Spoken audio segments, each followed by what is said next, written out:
Welcome to the Tech Egg. Don't get scrambled. Enjoy the video. You begin by turning on Backup and Sync so your photos are preserved.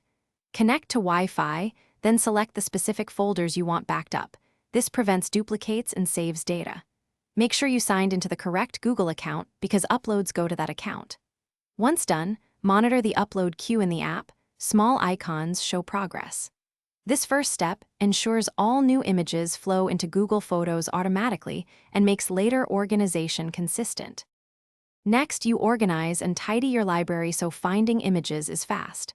Start by creating albums and using face groups and location tags to cluster similar photos.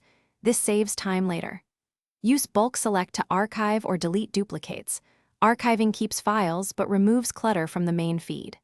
For important shots, perform quick edits.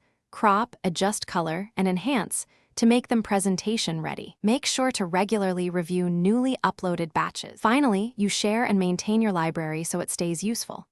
Create shared albums or generate links and set viewer versus editor permissions depending on collaboration needs.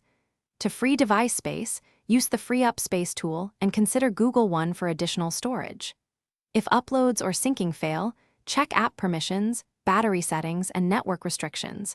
Restart the app or device if needed. This closes the workflow and keeps your Google Photos reliable and accessible.